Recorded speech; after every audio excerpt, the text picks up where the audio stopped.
Friends, जय माता दी। कैसे हैं आप सब दोस्तों। सावन का महीना 25 जुलाई से शुरू हो चुका है और आज सावन की पहली सोमवारी है और हर दिल रोम रोम गुनगुना रहा है। हे प्रभु, मीलों से छूते हैं मुझको हाथ तेरे। तू ही अल्फाज, तू ही जज्बात, तू ही है एहसास मेरा। मेरे रोम रोम में बसने वाले, मेरी विपदाओं को हरने वाले, हे अंतर्यामी कौन हो तुम। तू मुझ में शिव, मैं तुझ में शिव, मेरे रोम रोम में शिव, कण कण में शिव, हर हर हर शिव, बम बम बम शिव, हर हर हर शिव, बम बम बम शिव। बोलिए भोलेनाथ की जय। दोस्तों, महादेव को सावन का महीना सबसे प्रिय महीना होता है और इस महीने में आप भगवान शंकर की, भोलेनाथ की पूजा करते हैं, उनका ध्यान करते हैं, उनके उपाय करते हैं तो ये बहुत ही चमत्कारी, सर्वश्रेष्ठ सिद्ध होता है। और उस पर से यदि खास योगों में ये महीना आ जाए तो और भी ज़बरदस्त हो जाता है। और ये साल सावन का महीना द्विपुष्कर योग में शुरू हुआ है और ऐसे तो बहुत सारे अहम योग बन रहे हैं। त्रिपुष्कर योग भी बन रहा है, सर्वार्थ सिद्धि योग भी बन रहा है, अमृत सिद्धि योग बन रहा है, रवि पुष्य, बहुत सारे अद्भुत संयोग लेकर के ये महीना आया है। लेकिन जो शुभ द्विपुष्कर योग से इसकी शुरुआत हुई है, ये आर्थिक लाभ कराता है। तो ये सावन का महीना आपको माला माल भी करेगा और इसी के चलते इस योग में घर गाड़ी, संपत्ति या आप इस दौरान खरीद सकते हैं। दूसरे वीडियो में बताऊंगी कि कौन सी राशियों पर इसका क्या असर पड़ेगा।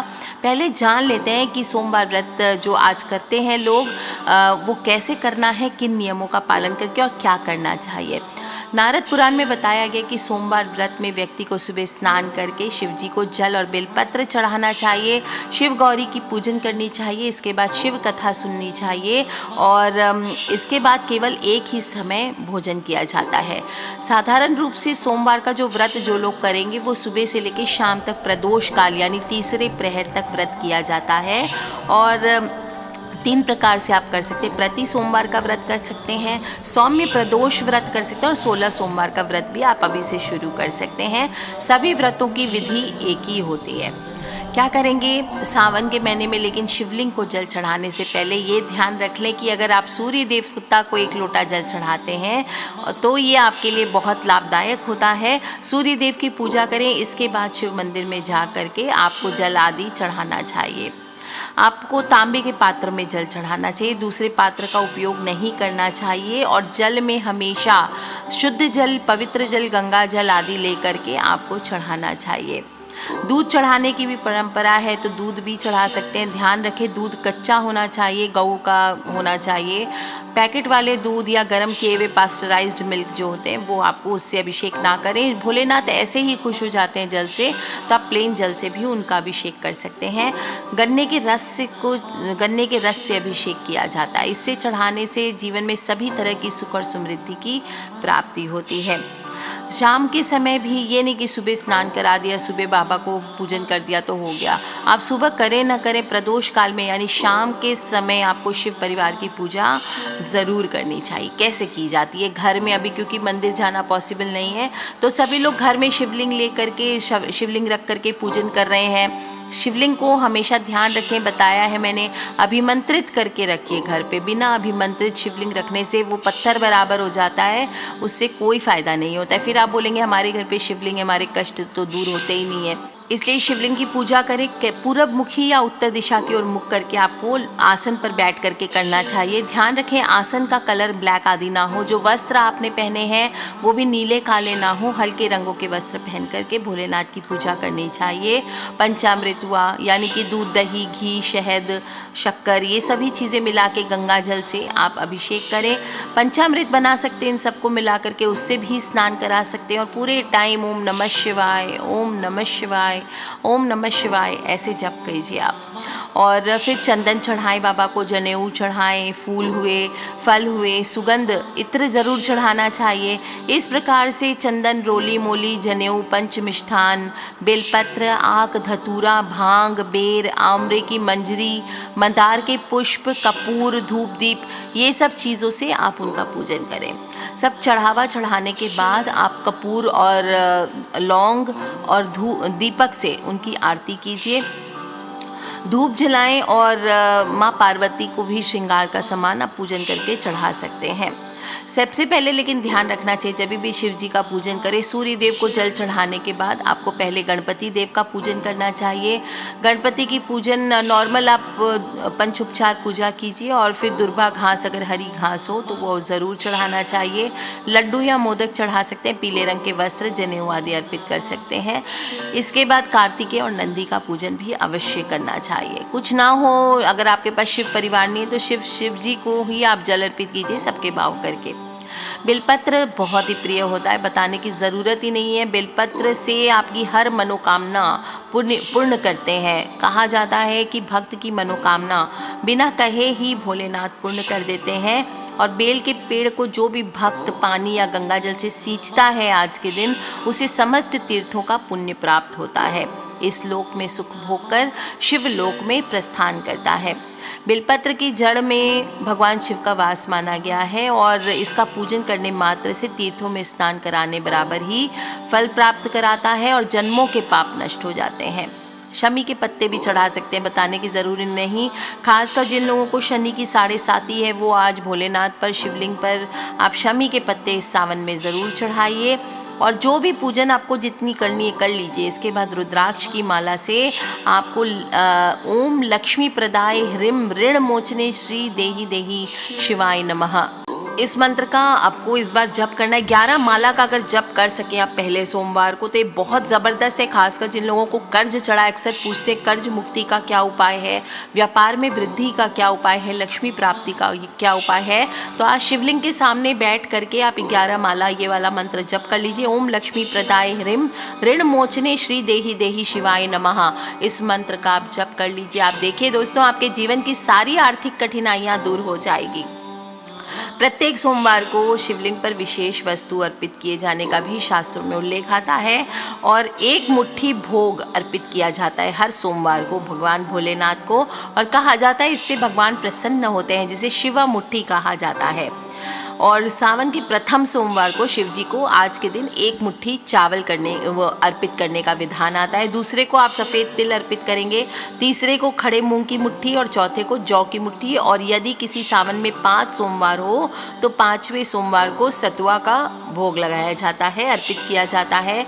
और सिर्फ 4 सोमवार हैं, जैसे इस बार 2021 में है, तो आखिरी सोमवार को 2 मुट्ठी भोग यानी कि सतुआ और आपको जौ की मुट्ठी एक साथ अर्पित करनी चाहिए। आप इसके बाद महादेव से अपनी मनोकामना बोलें, जो भी आपकी इच्छा हो, चाहत हो, वो बोलनी चाहिए, ज़रूर पूर्ण होती है। ऐसा नहीं कि सिर्फ सोमवार को पूजा की जाती है, हर दिन स्पेशल होता है सोमवार में। ओम नमः शिवाय मंत्र के साथ अब शिव नाम तमाम तरह के पापों को हरने वाला है, परम कल्याणकारी है। लेकिन किसी भी वार के अनुसार आप कार्य सिद्धि के लिए शिव पूजन करते हैं तो इससे भी विशेष फल की प्राप्ति होती है। जैसे रविवार को करते हैं तो ये पापों का नाश करता है, सोमवार को धन लाभ, मंगलवार को स्वास्थ्य लाभ और रोग निवारण करता है, बुधवार को पुत्र की प्राप्ति होती है, गुरुवार को आयु कारक होता है, शुक्रवार को इंद्रिय सुख मिलते हैं और शनिवार सर्व सुखकारी होता है। इस प्रकार से आप भोलेनाथ का पूजन करें, उनकी आरती ज़रूर करें। कपूर से उनकी आरती की जाती, कर्पूर गौरम करुणावतारम संसार सारम भुजगेंद्रहारम, इस प्रकार से बोलते हुए आपको आरती करनी चाहिए। शिव चालीसा का पाठ कर सकते हैं। एक स्पेशल मंत्र होता है, ये बहुत उपयोगी होता है, इसका पाठ कर सकते हैं आप। ध्याये नित्यम महेशम रजतगिरि निभम चारु चंद्रावतसम रत्नाकल्पो उज्ज्वलांग परशु मृग वरा भीति हस्तम प्रसन्नम, इस प्रकार से ये मंत्र को आप बोल करके उनका जप कर सकते हैं। और फिर लास्ट में हाथ जोड़कर प्रभु से अपने परिवार की, अपने स्वयं की, समस्त जग की, विश्व की कल्याण की प्रार्थना करें। सच्चे दिल से महादेव को बोले कि हे महादेव हमारे कष्टों को दूर कीजिए। और महादेव की इस प्रकार स्तुति आपको दिन में 2 बार करनी चाहिए, एक सूर्योदय पर, एक सूर्यास्त के समय। और 16 सोमवार के व्रत की जो कथा होती है वो सावन की व्रत की कथा सेम होती है, वो ही सुनाई जाती है। और कथा सुनने के बाद प्रसाद का वितरण जरूर करना चाहिए। व्रत की कथा ऐसी आती है कि एक समय की बात है, किसी नगर में एक साहूकार रहा करता था और उसके घर में धन की कोई कमी नहीं थी, लेकिन उसकी कोई संतान नहीं थी। इस कारण वो बहुत दुखी रहता था। और पुत्र प्राप्ति के लिए प्रत्येक सोमवार का व्रत रखता था। पूरी श्रद्धा के साथ शिव मंदिर में जाकर भगवान शिव और पार्वती माँ की पूजा करता था। उसकी भक्ति देखकर एक दिन पार्वती माँ प्रसन्न हो गई और भगवान शिव से उस साहूकार को मनोकामना पूर्ण करने के लिए आग्रह किया।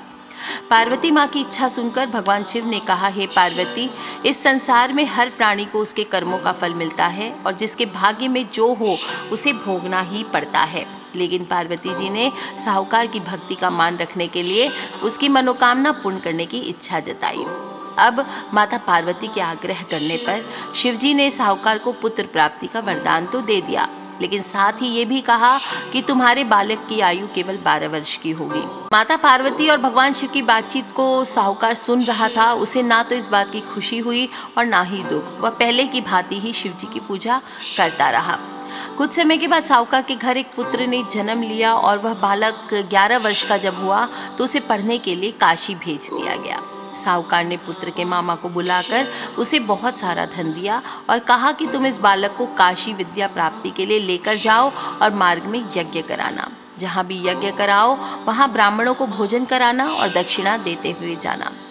दोनों मामा भांजे इसी तरह यज्ञ कराते और ब्राह्मणों को दान दक्षिणा देते काशी की ओर चल पड़े। रात में एक नगर पड़ा जहाँ नगर के राजा की कन्या का विवाह था, लेकिन जिस राजकुमार से उसका विवाह होने वाला था वह एक आंख से काना था और राजकुमार के पिता ने अपने पुत्र के काना होने की बात छुपाने के लिए एक चाल सोची। साहूकार के पुत्र को देखकर उसके मन में विचार आया कि क्यों न इस लड़के को दूल्हा बनाकर राजकुमारी से विवाह करा दूं और विवाह के बाद इसको धन देकर विदा कर दूंगा और राजकुमारी को अपने नगर ले जाऊंगा। लड़के को दूल्हे के वस्त्र पहनाकर राजकुमारी से विवाह कर दिया गया, लेकिन साहूकार का पुत्र ईमानदार था। उसे ये बात न्याय संगत नहीं लगी। उसने अवसर पाकर राजकुमारी की चुन्नी के पल्ले पर लिख दिया, तुम्हारा विवाह तो मेरे साथ हुआ है, लेकिन जिस राजकुमार के संग तुम्हें भेजा जाएगा वो एक आंख से काना है। मैं काशी पढ़ने जा रहा हूँ। जब राजकुमारी ने चुन्नी पर लिखी ये बात पढ़ी तो उसे अपने माता पिता को ये बात बताई। राजा ने अपनी पुत्री को विदा नहीं किया और बारात वापस चली गई। दूसरी ओर साहूकार का लड़का और उसके मामा काशी नगरी पहुँचे और वहाँ जाकर उन्होंने यज्ञ आदि किया और जिस दिन लड़के की आयु 12 साल की हुई उसी दिन यज्ञ रखा गया। तब लड़के ने अपने मामा से कहा, मामा जी, मेरी तबीयत कुछ ठीक नहीं है। मामा ने कहा, तुम अंदर जाकर सो जाओ। और शिव जी के वरदान से कुछ ही देर में उस बालक के प्राण निकल गए। मृत भांजे को देखकर उसके मामा ने विलाप करना शुरू कर दिया। संयोग से उसी समय शिव जी और माता पार्वती उधर से जा रहे थे और पार्वती माता ने भगवान से कहा, स्वामी, मुझे इसके रोने का स्वर सहन नहीं हो रहा है। आप इस व्यक्ति के कष्ट को अवश्य दूर करें। जब शिवजी मृत बालक के समीप गए तो बोले कि ये तो वही साहूकार का पुत्र है जिसे मैंने 12 वर्ष की आयु प्रदान की थी। अब इसकी आयु पूरी हो चुकी है। लेकिन मातृ भाव से विभोर माता पार्वती जिद करने लगी, हे महादेव, आप इस बालक को और आयु देने की कृपा करें, अन्यथा इसके वियोग में इसके माता पिता भी तड़प तड़प कर मर जाएंगे। तब माता पार्वती के आग्रह पर भगवान शिव ने उस लड़के को जीवित होने का वरदान दिया और शिव जी की कृपा से वह लड़का जीवित हो गया। शिक्षा समाप्त करके लड़का मामा के साथ अपने नगर की ओर चला और चलते चलते उसी नगर में पहुंचे जहां उसका विवाह हुआ था। उस नगर में भी उन्होंने यज्ञ का आयोजन किया था। उस लड़के के ससुर ने उसे पहचान लिया और महल में ले जाकर उसकी खातिरदारी की और अपने पुत्री को विदा किया। और इधर साहूकार और उसकी पत्नी भूखे प्यासे रहकर बेटे की प्रतीक्षा कर रहे थे। उन्होंने प्रण कर रखा था कि यदि उन्हें अपने बेटे की मृत्यु का समाचार मिला तो वो भी प्राण त्याग देंगे, परंतु अपने बेटे के जीवित होने का समाचार पाकर वो बहुत ही प्रसन्न हुए। और उसी रात भगवान शिव ने व्यापारी के सपने में आकर कहा, हे श्रेष्ठी, मैंने तेरे सोमवार के व्रत करने और व्रत कथा सुनने से प्रसन्न होकर तेरे पुत्र को लंबी आयु प्रदान की है। इसी प्रकार जो भी कोई मनुष्य सोमवार का व्रत करता है, कथा सुनता है, पढ़ता है, सुनता है, सुनाता है, उसके सभी दुख दूर होते हैं, उसकी सभी मनोकामनाएं पूर्ण होती है। बोलिए महादेव की जय, पार्वती मैया की जय। दोस्तों, भक्ति का महीना है और इस कारण में इस प्रकार से पूजन करना चाहिए, व्रत करना चाहिए, कथा सुनानी चाहिए और साथ ही कुछ ऐसे काम भी हैं जो आपको नहीं करने चाहिए। शिवलिंग पर ध्यान रखें, पूजा के वक्त कोई भी सुहाग की चीज़ें जैसे हल्दी हुआ, कुमकुम हुआ, ये नहीं चढ़ाना चाहिए। चढ़ाना भी है तो आपको जलाधारी पर चढ़ाइए, क्योंकि ये हल्दी हो, कुमकुम हो, ये स्त्री से संबंधित वस्तुएं हैं और शिवलिंग जो है वो पुरुष तत्व से संबंधित माना जाता है, शिव जी का प्रतीक माना जाता है। और जलाधारी जो होते हैं वो माता पार्वती का प्रतीक मानी जाती है, इसलिए आप वहाँ चढ़ा सकते हैं। तुलसी का पत्ता, तुलसी श्रापित है तो आपको नहीं चढ़ाना चाहिए, क्योंकि भगवान शिव ने तुलसी के पति असुर जलंधर का व्रत किया था।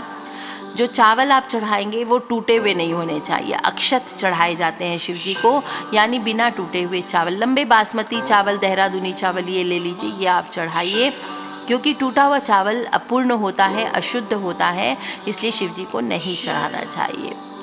अच्छा, दूध हम चढ़ाते हैं शिव जी को बड़े शौक़ से, लेकिन ध्यान रखना है, मैंने पहले भी बताया, पैकेट वाला दूध, उबला हुआ दूध, गरम दूध, ये शिवलिंग पर नहीं चढ़ाए जाते। ठंडा और कच्चा दूध ही आपको चढ़ाना चाहिए। और दूध का सेवन भी ऐसे नहीं करना चाहिए, मनाही होती है, लेकिन आपको दूध पीने की आदत है तो खूब उबाल कर अच्छे से सावन के महीने में आप इसे प्रयोग में लाएं। दही बनाकर आप सेवन कर सकते हैं। बाकी भादो मास जब आएगा, सावन के बाद अगला महीना, उसमें दही से भी आपको परहेज करना चाहिए। इस माह में भोजन पर बहुत ध्यान रखना चाहिए। सात्विक भोजन करें, प्याज, लहसुन, मांस, मदिरा आदि का सेवन ना करें। और हरी पत्तेदार सब्जियां, बैंगन, ये नहीं खाना चाहिए। हरी सब्जी कहा जाता है कि खाना वर्जित होता है, क्योंकि कीट पतंगों की संख्या बढ़ जाती है। बारिश का मौसम होता है, साग के साथ साथ घास फूस उग जाते हैं, ये सेहत के लिए हानिकारक होते हैं, तो ये हमारे शरीर में ना पहुँचे, तो सावन में इसलिए साग खाने की मनाही है। बाकी आप बहुत छाँट छाँट करके खा सकते हैं, कोई बात नहीं है। बैंगन नहीं खाते हैं, क्योंकि बैंगन में कीड़े अधिक लगते हैं इस मौसम में और स्वास्थ्य पर बुरा प्रभाव पड़ता है। और साथ ही साथ सिर्फ भोजन का ही नहीं, अपने विचारों का भी आपको व्रत करना चाहिए। किसी भी प्रकार के बुरे विचार से बचना चाहिए। किसी को नुकसान पहुंचाने की योजना बनाना, अधार्मिक काम करना, स्त्रियों के लिए गलत सोचना, बच्चों के लिए गलत सोचना, इन सब बेकार की बातों में लगे रहेंगे तो शिव पूजा में मन नहीं लगेगा। अच्छे साहित्य पढ़िए, धर्म संबंधी किताबें पढ़िए, इससे बुरे विचार दूर होते हैं। घर के बड़े बुजुर्ग हो, कोई भी व्यक्ति हो, पति पत्नी आपस में हो, माता पिता, भाई बहन हो, जीवन साथी हो, ज्ञानी लोग हों, किसी का भी अपमान नहीं करना चाहिए। दूसरों का अपमान करने से इस माह में आपको कोई भी फल की प्राप्ति नहीं होती है। कभी भी भोलेनाथ ऐसे लोगों से प्रसन्न नहीं होते जो दूसरों का अपमान करते हैं, क्योंकि हर स्थिति में सभी लोग सम्मान के पात्र हैं, इस बात का ध्यान रखें।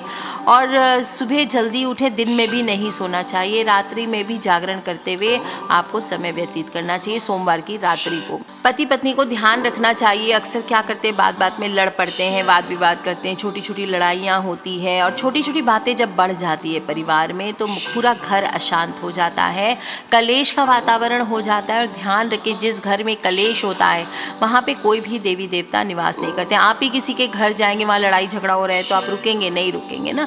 इसी तरह से जब हम देवी देवताओं का आवाहन करते हैं, भोलेनाथ का आवाहन करते हैं, और आप इंतज़ार करते हैं वो आएंगे और आपके घर आएंगे, तो देखेंगे कि आपके घर पे लड़ाइयाँ हो रही है, कलेश हो रहा है, तो वो वहाँ नहीं ठहरेंगे, वहाँ से उल्टे पैर लौट जाएंगे।